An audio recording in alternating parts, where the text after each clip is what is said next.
Good evening, everybody. Welcome to MySec Southfield. How is everybody doing tonight? Woo! All right. Welcome to MySec Southfield. My name is Brett Hansen. I am the Southfield coordinator, if you don't know who I am. There are other MySec meetings that occur all over the state. There's MySec Jackson that meets the second Tuesday, MySec Lansing that meets the second Wednesday, and MySec Southfield, which meets the second Thursday. There's also several other security groups in the Detroit metro area: ISC Squared, North Oakland ISSA, Motor City ISSA, and Lansing ISSA. If you'd like to learn about more of those meetings, let me know. I can send you to their website. You can start attending those meetings as well. They are a really good group of people. Might be worth attending. We're currently meeting at Town Square Food and Spirits, and we please send thanks to the staff for this great venue as well as the great service and food. And please send a thank you to Tech Systems for providing the food and the snacks for the meeting, as well as they do also help facilitate getting this room along with food and spirits. So be part of MySec. If you have a topic for a talk, let me know, and we'll try to get that up here. So if there's a particular topic of interest, we'll find somebody who knows this, that type of information. And if you'd like to give a talk, please send me a notice, and we'll get you up here and get you going. Even if it's your first talk, I can help facilitate, practice with you, do whatever you need to do, get through all those butterflies, and get you up here so you can give a talk here, maybe at Converge or GERCON. And also, if you haven't joined IRC or Slack, please do so. There is a link on the bottom of the main page. You click it, it sends you an email and an invite, and you sign up for Slack. There's so many channels out there. There's a Southfield channel, Jackson, let's see, what else is there? DFIR, yes, there's all types of different things. And the great thing about Slack is if there isn't a channel that is talking about a topic that you want to talk about, you can create one. Everybody can create a new channel. And we shitpost them all. Yeah, of course. All right, so announcements. MySec Social is going to be at the Jolly Pumpkin this month. It's going to be Thursday, September 27th, so be there or be square. DerbyCon is October 5th through 7th. It's sold out, so if you need tickets, you got to find somebody who's willing to sell you tickets. Also, Converge Detroit is right around the corner. There's only 244 days away. All right, so I was thinking I was going to give a countdown every single month to kind of stir up that interest. The dates are May 16th to 17th, and by all means, if you want to give a talk there, you can start right here. There will be an RUCTF workshop October 4th at 5:30 at Baker College of Auburn Hills. Join us to review the CTF structure, what to expect, and some training to prepare you for the event. If you have any questions, talk to James Green. I think he is going to be the wrangler for RUCTFE. And correct me if I'm wrong, we may be looking for a venue to host it. So if you have a business that might be willing, location, home, etc., that has a really good internet connection, let us know or let James know, and we'll be able to take you up on your offer. Let's see here. Job postings. Is there any job postings or people seeking jobs they would like to share with the rest of the team? Nothing? Okay. Any other announcements? Wow, I had it all covered. Haha. Any special or other events I might have missed? All right, easy crowd tonight. All right, so tonight, talk title is How to Prepare for a SANS Certification by Ollie. Please welcome.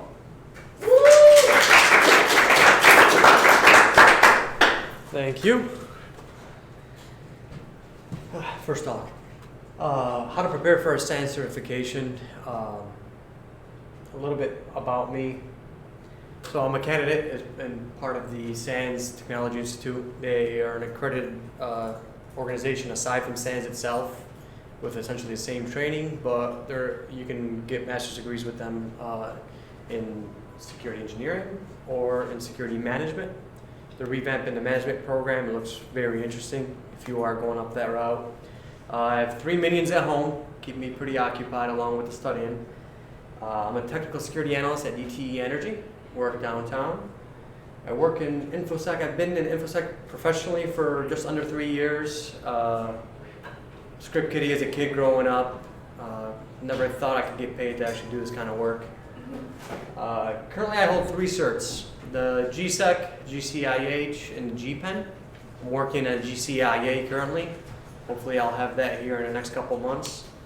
So I've had my fair share of SANS experiences, and I wrote a little summary on how to best prepare for it and actually retain the knowledge and apply the knowledge in real life.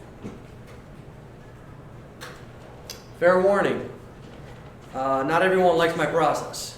It's very thorough, very in-depth, a lot of reading involved. And you really gotta own time management and self-discipline when it comes to a SANS cert if you really want to take everything out of the course as you can. It's not a very affordable class for a lot of folks, so knowing how to spend your time wisely when you do get that opportunity to me is very important, just so I have X amount of thousands of dollars in value that I'm adding either back to my employer or back to myself. I have 4 phases that I broke up. I broke this process up into, and it really kind of summarized what you need to do. So when you get to the end, phase 4, you're ready to walk in and take that exam that very next day, and you're not stressed and you don't have butterflies in your stomach. You either know it or you don't at that point. So when you first sign up for a SANS class, you have your choice between live in person, video live at your desk at home, or you can do on demand, and you're going to get a 10-pound box full of goodies. In this box, you typically, in most cases, have 6 books, a USB flash drive, a handful of posters and cheat sheets that you'll need some experience with to better understand everything you're going to do, and also a big lab manual. For everything you're learning in SANS, it's going to be associated with a lab. The lab itself, exam tip here, the labs themselves, I encourage you to spend more time on, go outside the box. If they tell you, for instance, ZAP proxy, this is what you're doing and this is your criteria, well, figure out what else ZAP can do. To have a well-rounded knowledge of the tools that they specifically speak to in their section will help you answer questions on the exam. So the first phase is discovery. So you've got to figure out what you're looking at here. Open each book, flip through it, get an understanding of the tools, of how the book is really laid out. In my personal experience, you have your PowerPoint slide down on top of the page, and the other half of the page is a paragraph to 4 or 5 paragraphs, even several pages of additional information. Also, here's a very big hint: when you get ready for a SANS cert, go to the GX site itself and look at the exam certification objectives and outcome statements. The way it is stated on that site is the way your exam will be organized. It'll cover your subjects, and it'll also help you when you take your practice exams. Depending on how you score in your practice exams, it's going to give you the same layout as that website with a star rating. So you better understand specifically what areas you need to go back and study. And then you get 2 practice exams with every SANS cert. So what I like to do is take an average. Hey, I got 5 stars the first time around. Second time around, I got 2 stars. Maybe I really don't know that topic. And then you can always, once you get through the material, you can correlate which book which questions really came out of what book that you had an issue with. Review the cheat sheets, download the tools, run the MAD pages on them. Jump on YouTube if you have to pick up some additional tips on there. The USB, fair warning, semantic, completely destroyed the USB I had because it marked it as malicious. So, disable your AV, copy it to a folder, unplug it, and don't use it again. Just use the files in that folder and make an exclusion for that folder. That way nothing gets deleted. In the on-demand section, which is what I personally have experience with, go through and click on the first video of every module. It's a quick 1-minute overview of what you're expected to learn in that module. Forecasting later on from phase 3 is your index. You're going to want to pay attention on how things are broken up to you in each module. That's how your index is going to go, and that's how you're going to be able to find answers on the exam, because it is an open book exam. You just have about 1,500 pages to go through. So example, first, this is kind of an example of how it's laid out. the book title is section 1.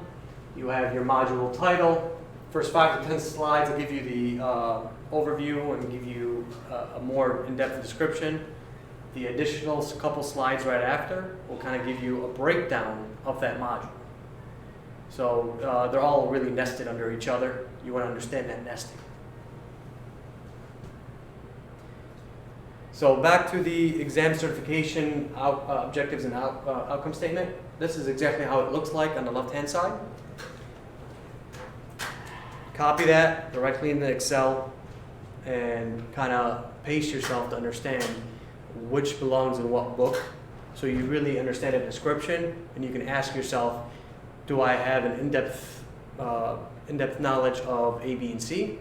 Or do I have a conceptual knowledge of it? And you can kind of baseline yourself as you're studying. Excel, OneNote, and LibreOffice for my links, folks.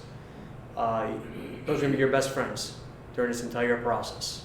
Everything goes in Excel in terms of indexing and terms. You're going to make your own cheat sheets. Every tool you come across in that book, and there will be hundreds, you make a actual note of, and where you in the book you found it. Anything in that book, anything out of those 1,500 pages potentially, is fair game on the exam. So the better you prepare to take the exam, and the better you understand the material, and the faster you can look up that material in the event that you draw a blank, the better success you're going to have on the exam. Phase 2. Divide and conquer. Now you know what you're dealing with. You kind of have an idea of what's in what book and how and what your expectations are at the end of your course.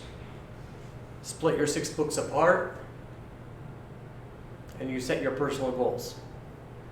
Now if you take this course live, you're drinking from the fire hose. They're going to cram this into your head in 5 days. Your brain's going to hurt. You're not going to want to touch your material after. If you can handle that, by all means, go for it. I can't. So what I do is I take the 1 book per week. All labs, all tools, everything associated in that book is completed in 7 days.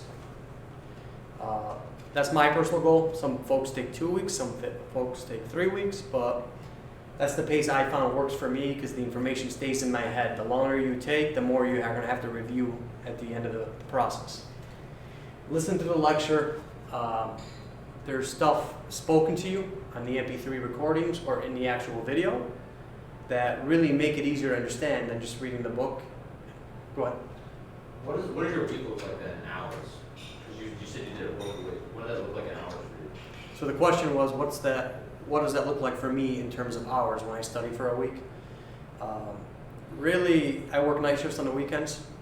So I have 16 hours where I'm literally doing nothing. Personally, I spend about 10 of those 16 hours just knee deep in either the book or into the slide itself.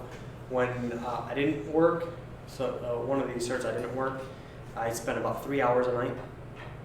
And you're really just sitting on the couch with the iPad, you got your headphones in, and you're going through the video lectures.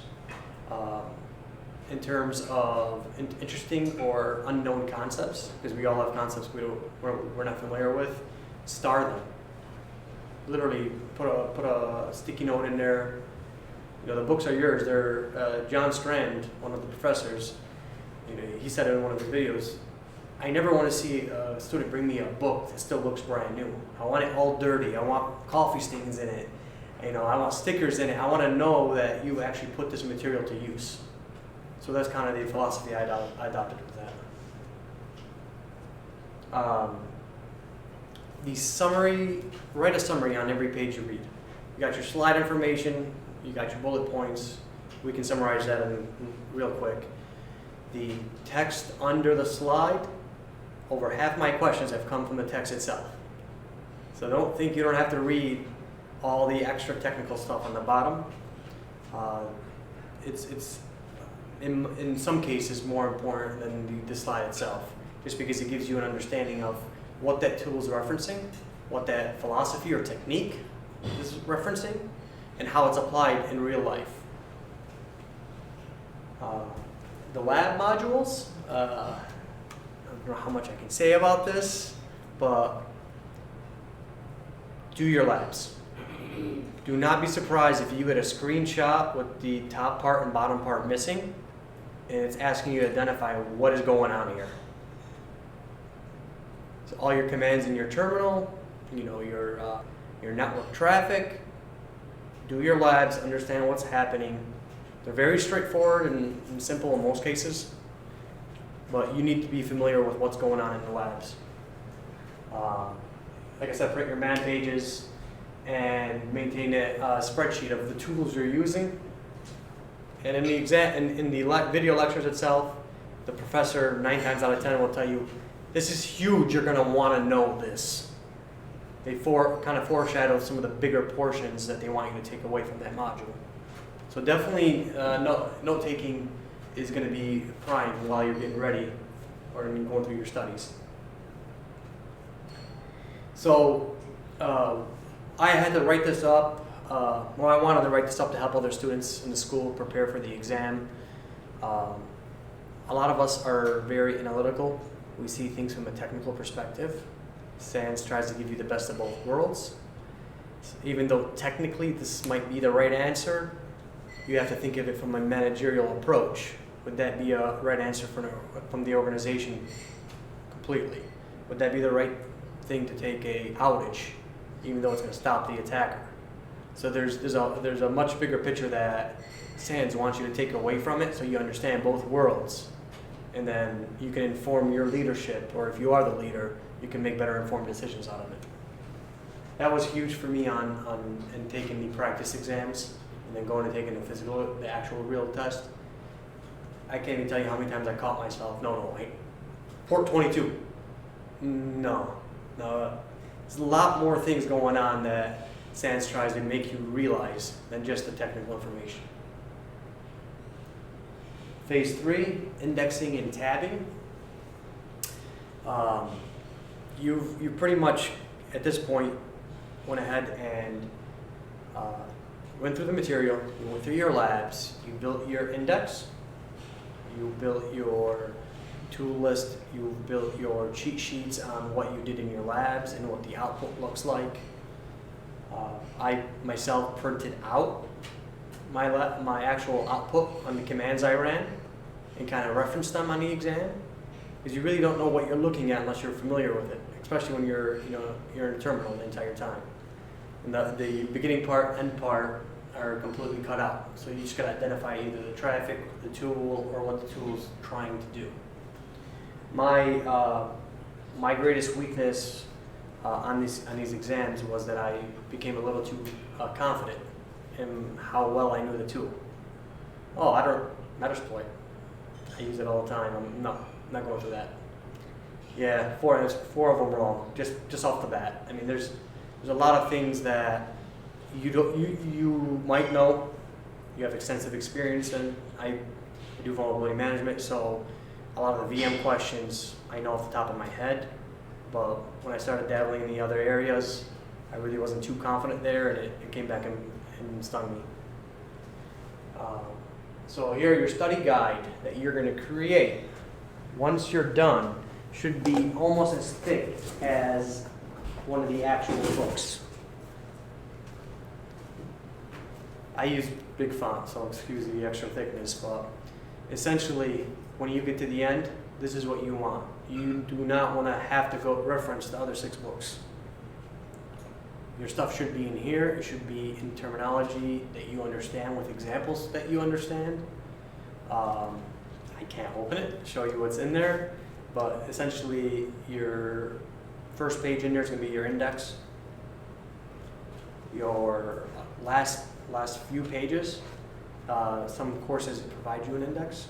Go ahead. Question, can you describe a little more what an index is? Because I know when I attended my SANS course, everyone kept to talk about indexes. Yes. And I didn't know what it was until the end. Yes. So an index is, you're going to have 3 columns. In my example, I can't show you, but you're going to have 3 columns. First column is the module. Second column is the book location, the physical 6-book location. And the third column is going to be your study guide. I'll go in depth on it on phase 4. on how I segregate my index. But I'll answer your question there in a second. Essentially, that's your go-to. You can't figure it out in there, jump into the big books. As long as you have it documented in your index where to find this information at in the book, it's fairly quick, fairly easy. Or that was phase 3. So my index, there's 3 phases here. I have a one-pager, the overview. The sections, the modules, the labs, all on one quick and dirty page on how to actually understand where to find this stuff in a heartbeat. Second is the detailed view. 1 book per page. This is where I'm getting into the nitty-gritty in terms of protocol specifications or specific ways that this network traffic should behave versus other traffic. The last resort saved me a few times. In the last book, most of the times you're going to have an index that SANS provides. Nowhere near in depth or complete, but it's more from a high level view. I unbind the book itself and go make copies on it and include it in my study guide. So this way, if you maybe missed a term, which I have in every single cert I've taken, it's just a lot of information. You can flip back there, oh, it's here. It's just that much quicker. The whole purpose of this is to prepare you to take the exam. You got about 1.5 minutes during the exam per question. Flipping through a book itself, trying to find something without being properly indexed, can eat up at least 1 minute of that. And then you have 30 seconds to make a choice and move on. And that's it for the questions that you can find and answer. Questions that you can't, you obviously can reserve the time for that.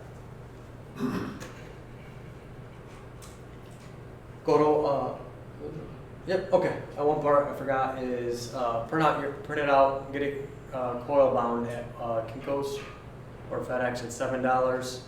This way you have a nice clean book to take with you.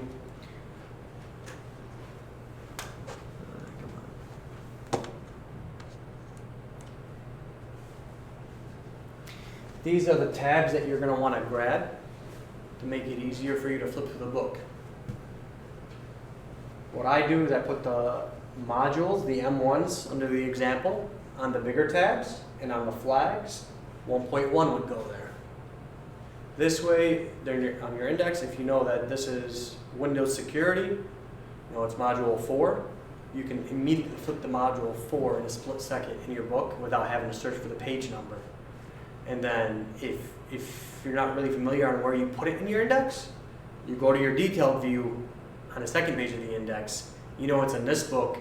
Here's a specific term or specific rule that I'm looking for.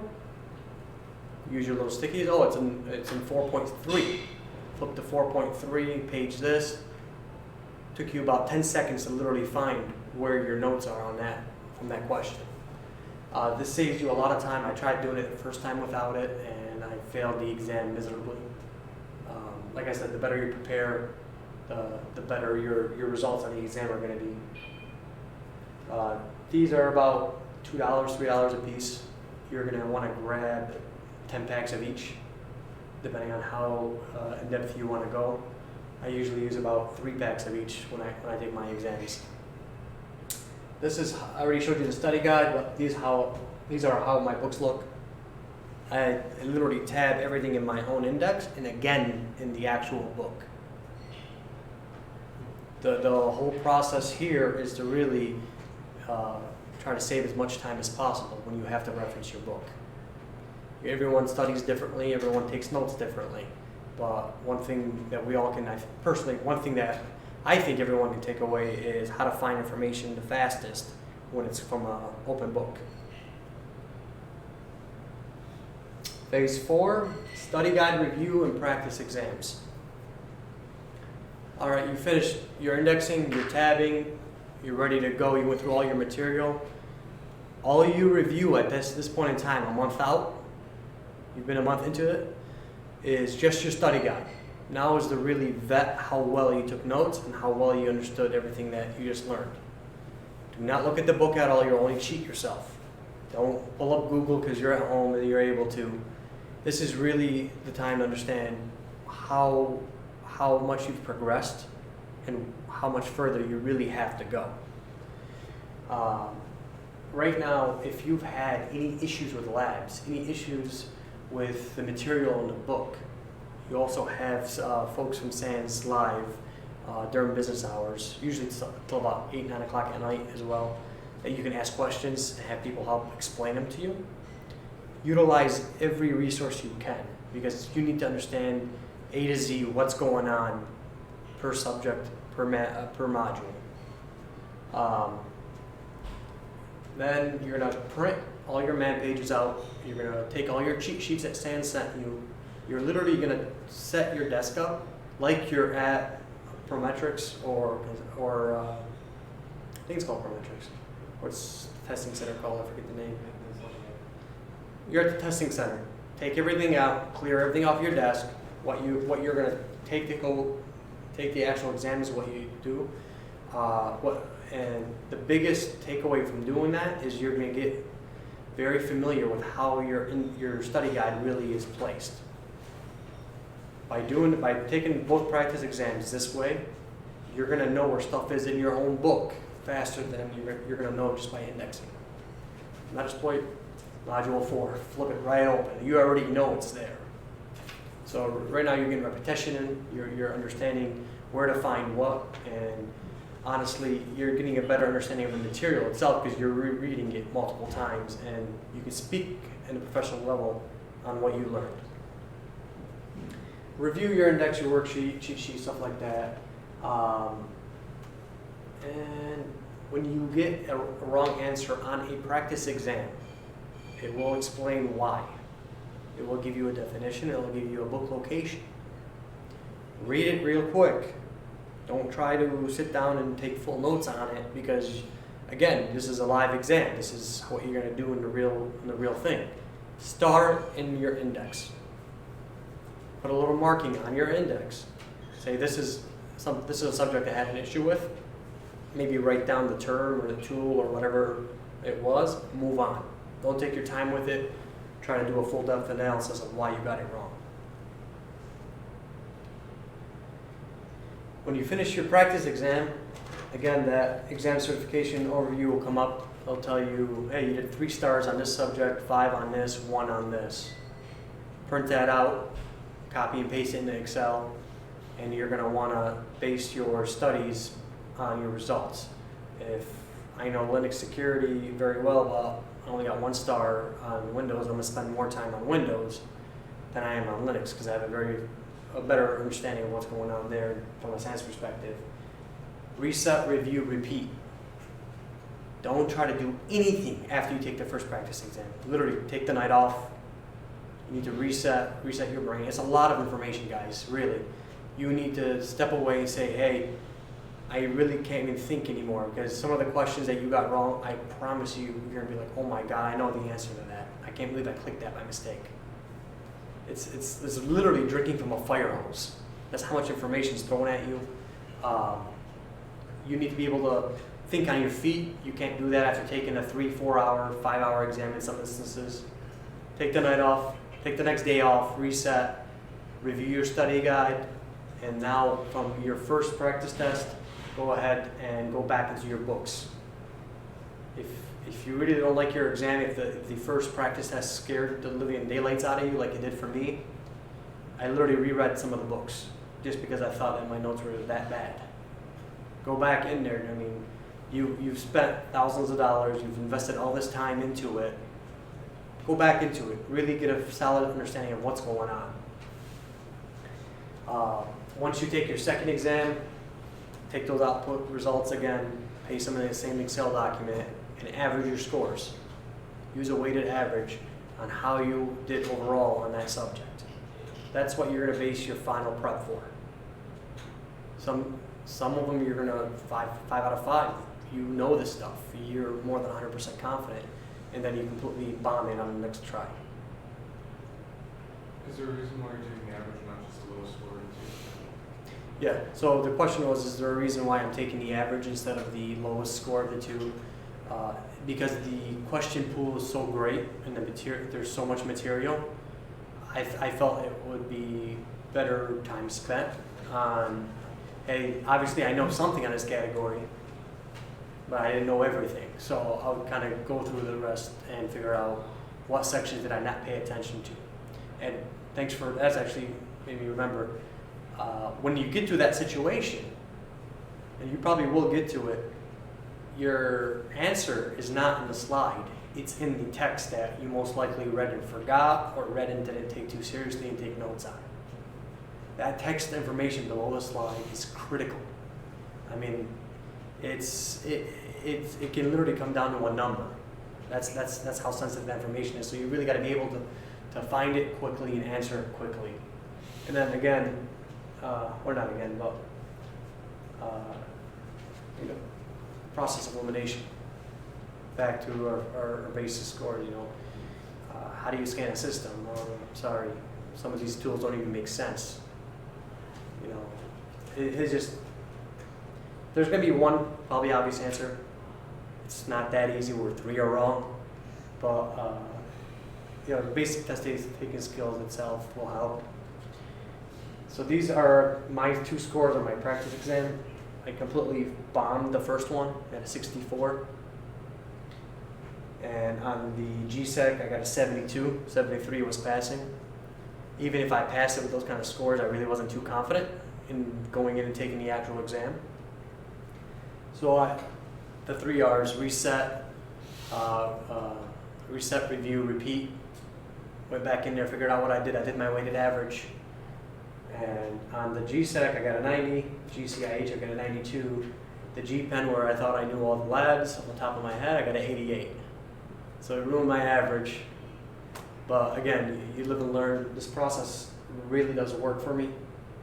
And it's helped other students as well in the SANS school itself. Don't rush through it, guys. I know we want the SANS cert. It's a very hot job market out there. We all want promotions, obviously we want more, but the more you take out of this, the better you are long term. Some additional test taking tips: slow down. One tip I learned a long time ago is when you're at the testing center, you get a blank piece of paper, cover the answers up right away. Literally read the question, figure out what the question's wanting from you. The first answer that really pops into your head, the right answers are most likely correlated with what you thought about. So that makes process of elimination a lot easier. It also makes finding it in the book, because by the time you think of it, what's a scanning tool, for instance? Questions aren't that simple. I'm just throwing something out. First thing that pops in my head is either a VM scanner or Nmap.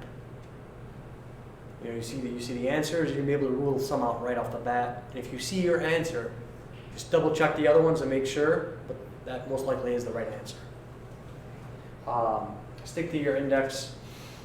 Your index is it's gonna bail you out on so many things. It's not even funny. You're gonna get so many questions where you're like, oh crap, these 2 are directly related to the answer. I don't know which one is which. Your index is gonna bail you out. Take your full 15-minute break. You get a 15-minute break in between the exam. The first exam I took was 5 hours, I believe, 250 questions. Take a break. You literally need it. Go to the bathroom, splash some water on your face, and drink half a bottle of water, whatever you need to do. Just get away from that screen. Get back and relax. When you get back into it, it's like you're coming back to the testing center one more time. The more stress you add to yourself, you're gonna make easy mistakes, and mistakes can cost you at the end. And the biggest takeaway when taking this exam is the type of questions SANS hits you with. There will be straight up technical questions. You need to know this technical information. There'll also be managerial questions and implication type questions, where they want you to they foreshadow it in the question, and they want you to finish the mental thought of, if I do this action, what will it actually impact? So the better you understand the material, the better you can apply and think on your feet in the real world. This exam is going to be cake for you. But you need to keep that in mind, because one of the hard part again is we're very analytical. We kind of read too much into it. Some things don't really need a full dive. other things do. Just know when to utilize which skills. And that's about it. Any questions? I don't know like how much you obviously can go into it, but from all your experience with taking all the practice tests and the real tests, are the practice tests like pretty much most of the information is going to be on the test, maybe just a different question, or does it cover like all of the topics? So- Good representation. Yeah, like a So your question is, from taking the practice exams, is the material in line with the actual exam? yeah. The material is very in line with the exam, but I will warn you not to think that just these questions may pop up on the actual exam. They're closely related, and exam questions change every few months. Okay. They're very closely related, and the philosophy I think SANS does is, or had I should say, is let's, from a conceptual point of view and from a business point of view, let's see how we can change this question and make sure that the individual or student really understands it on a conceptual and a technical level. If you can wear the multiple hats between, business folk and technical person, you'll be just fine. Thank you. Any other questions? Like, what is the average cost to take an exam? So if you were to take just a straight SANS course, not in the master's program, I believe the cost is $6,800, and then to buy the exam certification, I think it's $500. So you're close to $7,200 total. They do run specials where you can get a $500 discount or a free iPad. So a lot of times work will pay for it if they want to invest in training. It was kind of hard to justify all that money, so I did some research. The school itself, I wanted to get a master's anyway. The school is accredited. Tuition reimbursement does pay for my school. So my company is paying for my SANS degree. It's kind of the best of the two worlds, where I get a master's degree and all these nice certs with it. And the program is, in terms of expense or how much it costs, is pretty close to what a master's would cost you at a local university. Can you talk a little bit more about your index? So you showed the two different tab types that you have, right? But I imagine that the colors represent different things. So do you say like orange is a tool, purple is a term? Is that how you break it down, or? The way I handle coloring, I forgot to cover that, is one color per book Okay. on your fat tabs. So on your big tabs, book 1 is orange. If I see orange, I know I'm jumping into book 1. If I see the little flags instead, if I see a green flag, for instance, I know that's a lab. So if I use this tool in this book, I know where to find that tab or where that page is in my index just from the color in the module. That's it. Again, the practice test, as much as it is testing your knowledge, it's also getting you familiar with your index. The better you know your index, the better you know where to look up the answers, the easier this exam will seem to you. The 92, the highest score I got in the GCIH, I swear to God, I almost cried because I thought I failed the exam. Like, that exam was the worst exam I've ever taken in my life, and then my counselor calls me and she's like, "How did you get a 92 on it?" Like, that's one of the exam that a lot of folks have an issue with. I was like, I thought I failed it. I didn't believe the score in front of me. So, but what I relied on is how to actually look up information, because it's not just about a cert. It's about retaining this information and applying the value later on. So to this day, I mean, I have these manuals at my desk. I flip back and forth. If I know I'm talking about encryption, I know which class I took it in. I can open that book up. I can better understand that subject. It's just it's also preparing you as a guide, I guess, a desk reference for anything you may encounter later on, instead of having that big box in your desk. Any other questions? Okay. Oh, go ahead. One question. Some of the other certifications have decent, like, sub-rank communities for study, for, pointing different things. you think that SANS has an equal community in any other like forum, or does SANS give you something that actually, you know, has interaction with other people that are also studying, or what does that look like? So they do. Yeah. You have interaction with people, so then you have mentors that you can tap at any point in time. You also, I wouldn't say it's equal to other certifications that I've taken, just because SANS, in my opinion, has been more diligent in actually pursuing folks that share information from their classes with people that have not paid for the class. So people are, like myself, are a little more hesitant on sharing specifics about the class itself.